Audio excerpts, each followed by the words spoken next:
Hello, welcome to Superbwoman Sundays at 7. I'm Janet Neal, the founder and queen bee at the Superbwoman Incorporated. Whether this is a welcome or a welcome back, I'm just glad that you're here. And you are in for a treat because I have got just the most amazing superb woman that I interview on this show. And today is no exception. I started this because I was seeing all these amazing examples of superb women, this concept that I'm trying to get out into the world, that women are powerful beings that can change the world in an instant when we realize it. And these are women who realize it. They have taken the time to understand who they are, what's important to them, and have crafted and are living a life that honors their values, that taps into their passions, and they are doing amazing things. Letting go of that superwoman ideal, let me tell you, it serves no one. It only results in burnout and frustration. So it's more about being first and then doing. It's all about the be. It's about being superb. And so these women that are on this show are the ones that I want you to study, to learn from, to enjoy their stories. You are superb.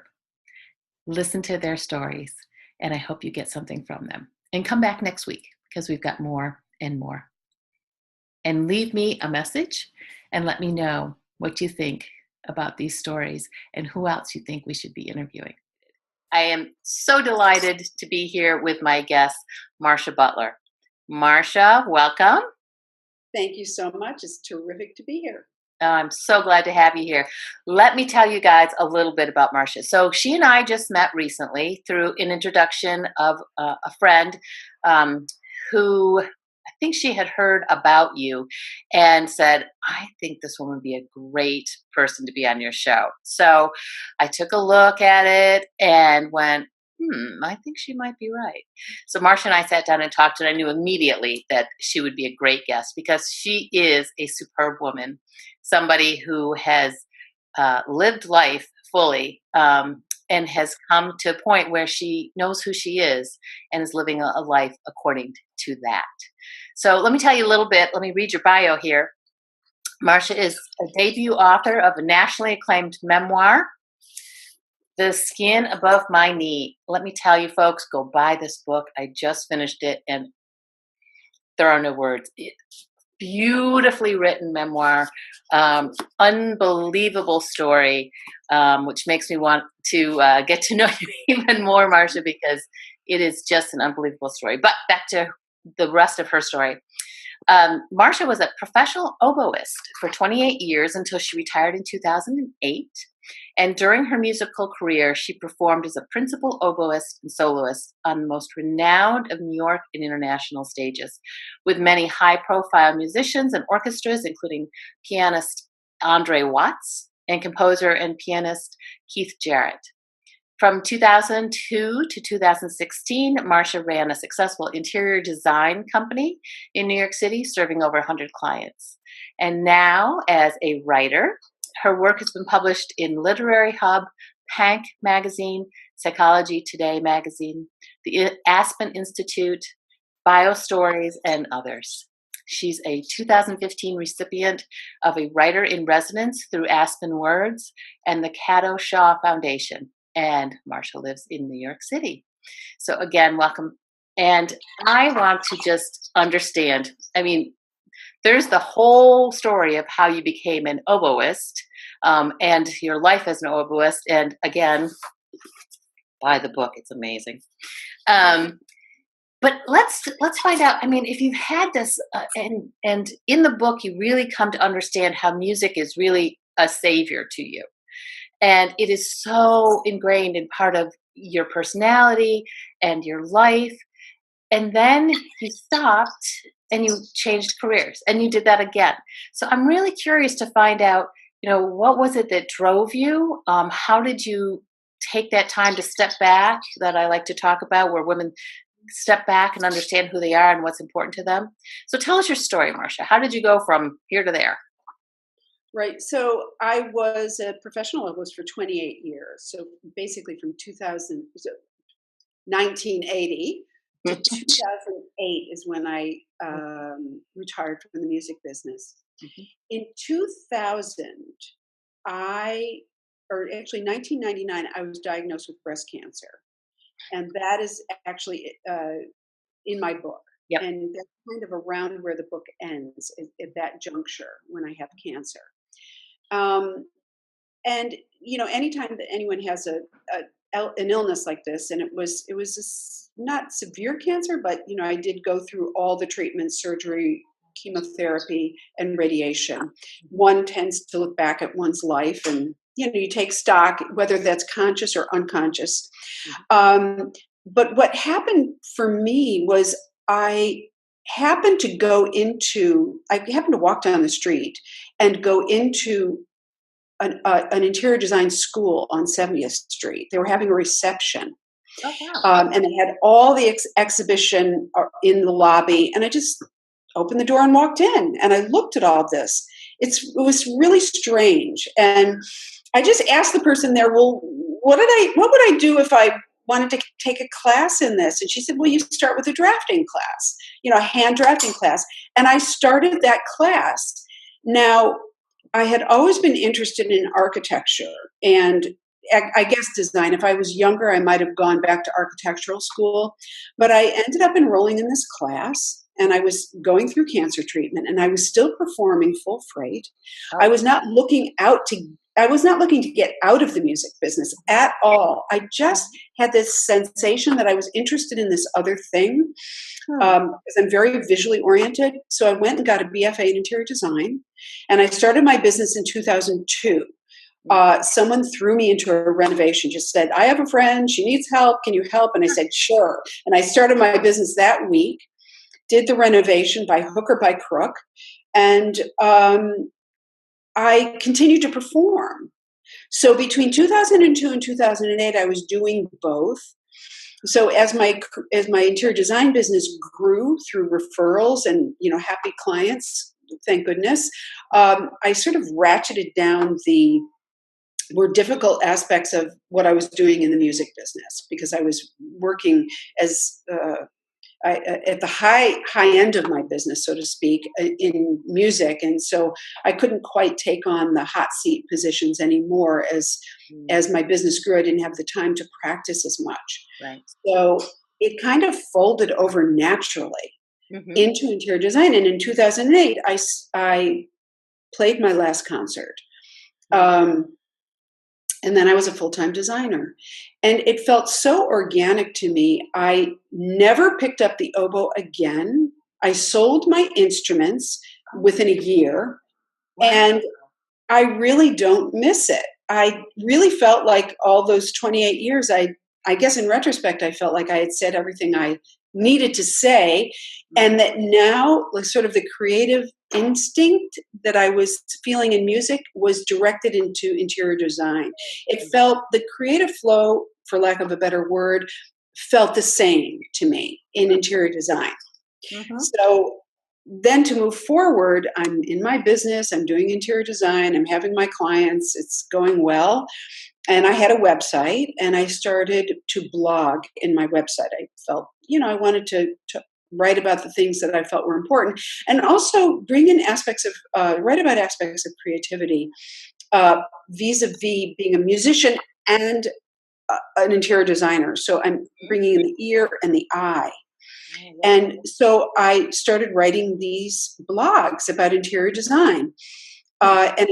and also creativity. And that's when I started writing passages about being a musician on stage, what that's like. Mhm. What does that feel like? What is the body sensation? What is the body sensation when we perform? Mhm. And that opened a kind of portal to writing passages about my young life. Mhm. And that started my path on writing this memoir, which in the beginning I actually thought I was writing a book on creativity.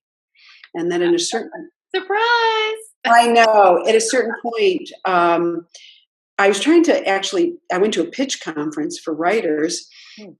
and I was kind of pitching it to editors and publishing it as creativity, and no one really understood this, you see. Huh. And there came a point where I kind of woke up in the middle of the night, and I just had to realize that I was actually writing about myself and my personal story, which felt odd and strange. And, who would ever want to read my story? Right. But I just continued on with that. And for the next, I guess, 3 years, I was still in my interior design business. Of course, I wrote my memoir and miraculously got it published. And again, the flow of the weird thing that I understood, how when your brain works in a certain way and you think everybody's brain works this way, Mhm. I wasn't aware that my brain works in a way where I actually I hear color and see sound. Does that make sense? It's this kinesthesia. Hear color and you see sound. So explain what that means. Okay, so what it means is, and I saw this when I guess it was from the trajectory of being a writer. Hmm. I began to realize that when I was a performer, I would see my sound and certain aspects of performing and playing Mm-hmm. as a brushstroke.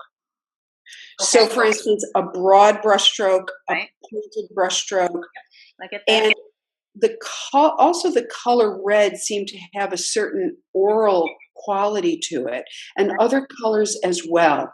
Mm-hmm. So in my brain, I had always melded these two senses. And I only see this in retrospect. I was just Yeah. living that way. It's kind Right. of like, well, doesn't everybody do that? It's kind of like being left-handed. Well, isn't everybody left-handed if you were a child or Right. something? True.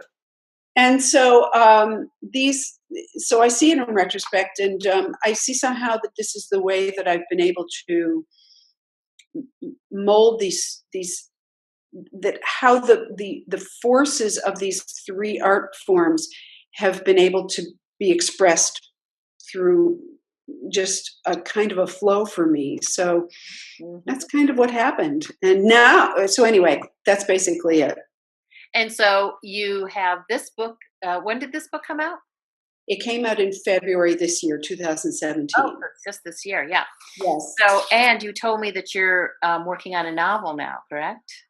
Yes. So I have written it. So the minute that I sold my memoir, of course, you go into edits with an editor at the publishing house, which was Little Brown. I started writing a novel.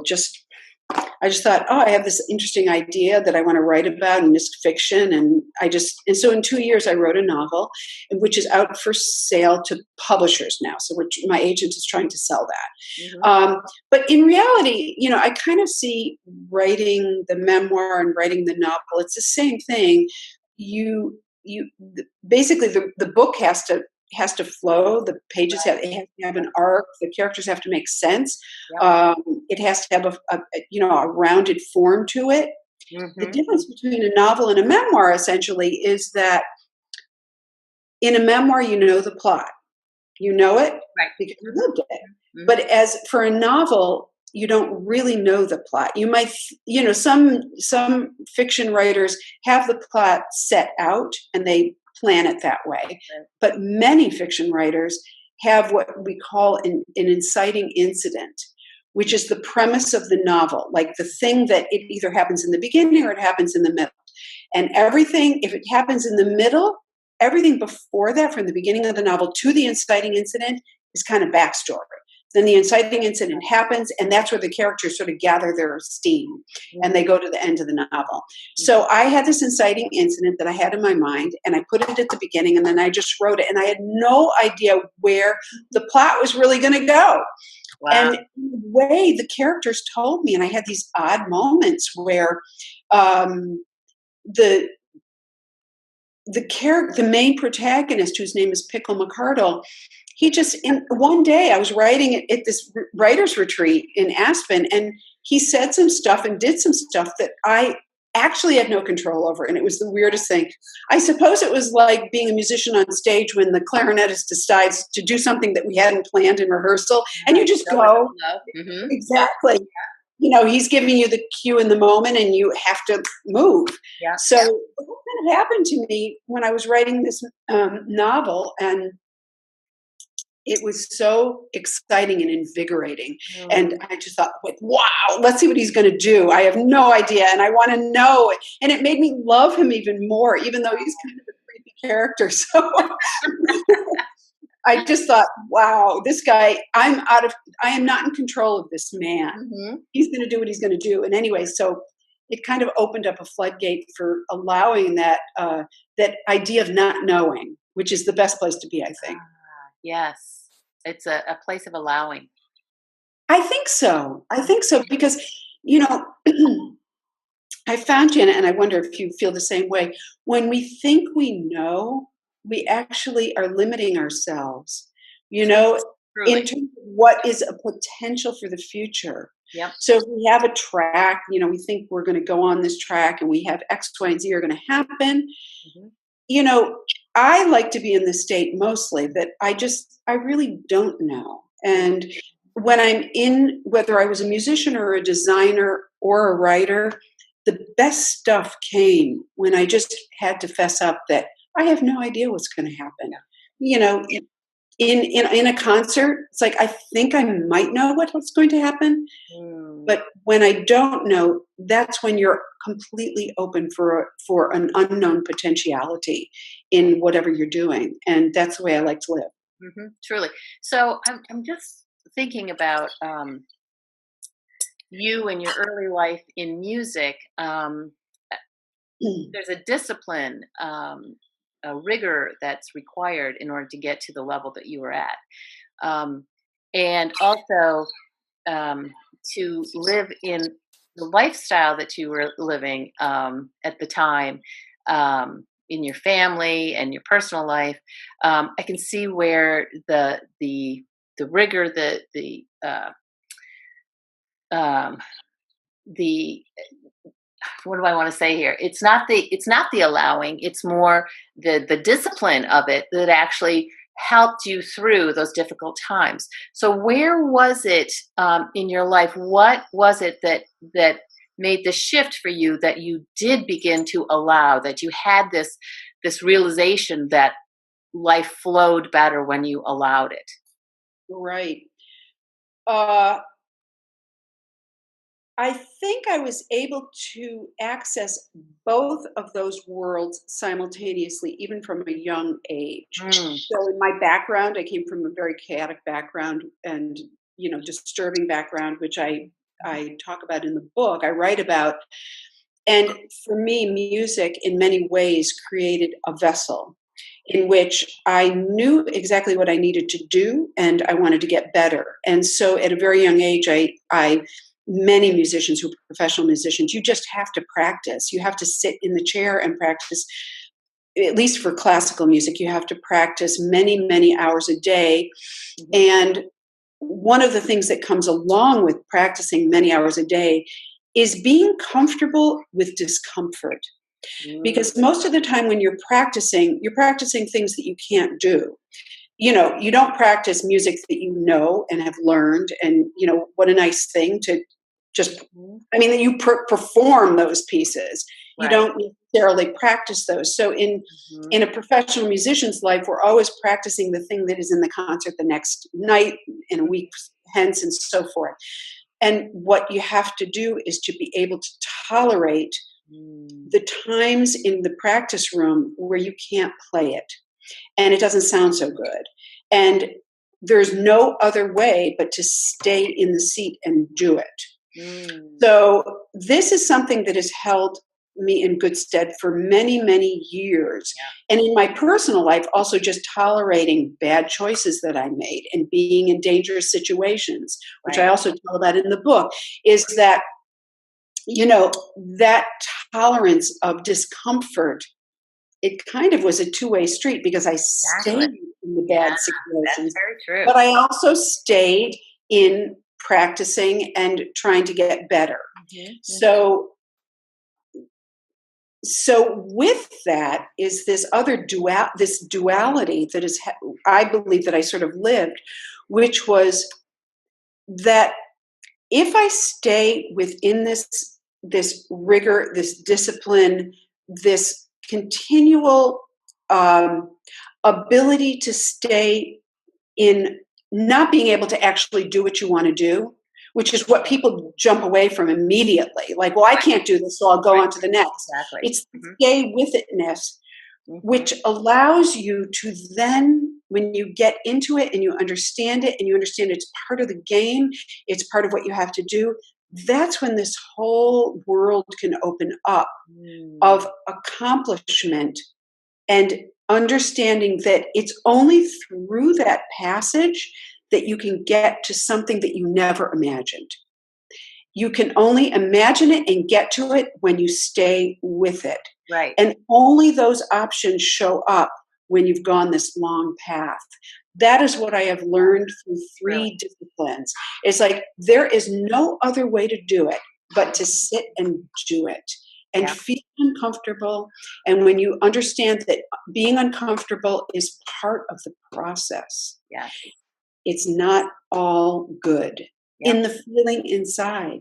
And so that duality, I think, is something that people who are, successful in what they do have learned to tolerate, and it becomes less awful. It's always awful, but it becomes less awful. Oh, I think that's really beautifully put, and it really sums up the concepts to me of acceptance, of accepting what is and what needs to be done, and then allowing for grace, if you will, to come in, for those moments to arrive, and to guide you into what's next. Yes, yes. So beautifully, beautifully illustrated there. So that's, you just again exemplify a superb woman, a woman who is open to touch, being in touch with who she is and moving through life with that. And I also have found that superb women realize they can't do it by themselves. So who has helped you on your path? Oh, so many people. As a musician, I had incredible mentors who were my oboe teachers, and people that I looked up to in the music business, other oboists who I performed with, who were great colleagues. I would say, though, in general, my greatest mentors is actually within the art form. Okay, and it sounds kind of sort of crunchy granola and sort of a woo-woo thing. But in reality, Mozart is a mentor, Beethoven is a mentor, great designers, architects were mentors to me. Even living in New York City, when I walk around the streets, I look up at buildings and say, oh yeah, that's that architect. And, you're just in awe of it. And those inspiring, people from before who are the embodiment of the art form that I'm in. Those people are mentors, writers, great novelists, Richard Russo, Junot Diaz, people. It seems like every time I'm writing something, I'm also reading. And it seems like those writers come up for me at exactly the time when I need to learn something from them, when I'm actually writing the thing that I'm writing right then. It's like, oh, that's how he got the character across the room. Wow. Let me, that's an example of it. And so for me, many people, of course, helped me, but the main horses I rode on were within the art form. And I think that has been just my saving grace all through my life, is just enveloping myself, putting a mantle on of composers, musicians, architects, designers, and now writers that I look up to and aspire to, string my words together in some way that's cogent. Yeah, and very meaningful. Yeah. Oh, beautiful. So another thing that I have found with superb women is that they have learned to let go of shoulds, or continual process of letting go of should. So is there a should that you have let go of in your life? So many that I've tried and failed, and Keep trying. yeah, exactly. I guess it's the should of my identity of who I am, right? Yeah. And also believing that I'm actually not I'm not nearly as good as I think I should be at this point in time. At any point through, in other words, You're letting you go know, of that? I'm trying. I try to do Okay. that every day, but because I'm always evaluating. Okay, so Uh-huh. what I think it is, and thinking about it actually right now, is that the continual evaluation on a day-to-day basis Mhm. of, you know, what I should be doing, where I should be in my life, Mhm. why I'm not there, Yep. and what does that really mean? Yeah. And what it means is like, just shedding the shoulds of shedding our identity on a daily basis. Mm, mm. So it's a little convoluted way of saying it, but every day I say to myself, in some way or shape or form, I may not verbalize it, but I'm feeling, "Oof, no, this is not right. This is not good. This is not where it should be." Mhm. And then just trying to stop that and actually be present in what is. And that it has to be good enough because it really is the reality. And that these voices that we have in our heads about where we should be and what we Right. should be doing and where we should be in our life are simply voices. They're simply ideas. They're Exactly. not real. They're ideas and thoughts are not reality. Yep. So those are the things I try to get rid of on a daily basis, and everybody does really. But it's to every time just it really is. It's about these ideas are not actually who we are. They Exactly. don't they don't define us. Exactly. So that's what that's my Exactly. thought. Beautiful. Beautiful. So, what about gratitude? I've also found that gratitude seems to play a role in the lives of superb women. What about you?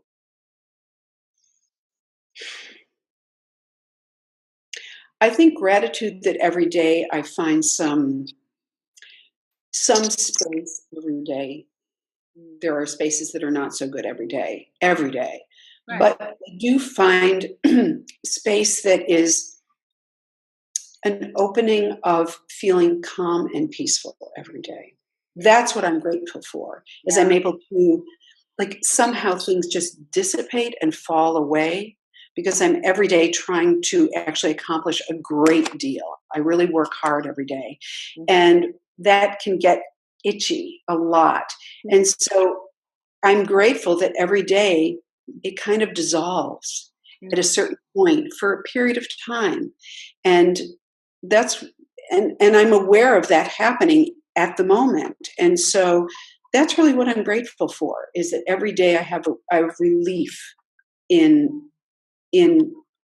what I'm trying to do, which feels difficult, and Mhm. then I just relax.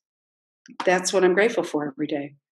That's wonderful. And that goes right back to what you were talking about with whole concept with practicing and being uncomfortable. Exactly. Once you allow yourself to be uncomfortable, then the relief comes. Exactly. And it's kind of there's a continuity to it. It's not Mhm. there's a linear aspect to that Mhm. where you feel uncomfortable and then there's this relief that you're not so uncomfortable and that those are the times that I'm really grateful Yeah. for because it's like an everyday thing. It's an everyday uh, journey and struggle. So Mm. I'm really grateful for those times where I feel, wow, okay, good. Yeah. Nice. So what's next for you? So you said you have this book that you is out, looking to be picked up. And what else Mhm. is going on? So what else is going on is I'm starting my next novel. I've written about 20 pages. I have an idea for a novel that is set in rural Maine. I used to play a lot of chamber music festivals up in Maine through the Ah, years, and it's a state that I've dearly loved through the years. So I'm starting that, and good. also I have a video YouTube project going on called The Creative Imperative and I'm interviewing, making small videos, maybe 3 minutes long, of people who are writers, actors, dancers, musicians, and fine artists. And I ask the same three questions of all of them. And it's a repository, really, of how creativity manifests in these people's lives Mhm. and what it means for the world. Why is it vital that creativity and these people do what they're doing? So I have about 70 videos up on my YouTube channel, and it's interesting. Everybody kind of says the same thing, but from a different lens. Well, So yeah. I hope to get hundreds of them, and then I'm going to write a big essay about it. So Well, it kind of brings you back to what you thought you were writing about in the first place. exactly. Creativity. Thank you, Janet. I didn't get that. Here in your life. Right, right. Wow. Yes, that's exactly right. I'm kind of coming full circle on that and doing it with a video now. So I'm having a lot of fun with it. And, I'm going to the New York City Ballet next week just to get a bunch of the dancers. And Oh, I've been to yay. Met Opera. I've been to Hamilton. I got a bunch of people from Hamilton. I got Oh, people I from gotta go watch those. yeah. Oh my gosh.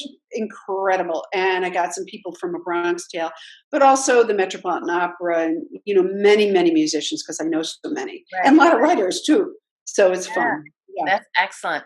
And so at the end of this, there will be a slide that has all that information on how to get to it. But tell us right now, it's a YouTube channel called. It's Marcia Butler's my YouTube channel. And if Okay. anybody goes on YouTube and says Marcia Butler, the Creative Imperative, Okay. they'll all come up. Just Okay. big red. It's great. Excellent. Excellent. Well, Marcia, I am so glad that you were my guest today. You just have an incredible story that keeps growing and evolving. And I'm so curious to see what's next for you because I know it's something spectacular. And I'm very excited to read your next book. And once again, in case you didn't see it enough, The Skin Above My Knee by Marcia Butler. Excellent book. Thank you so much for having me. It was a blast. I love talking about this stuff. Thank you. And so next week, there'll be another superb woman. Stay tuned. Come back. And until then, have a superb week. Take care.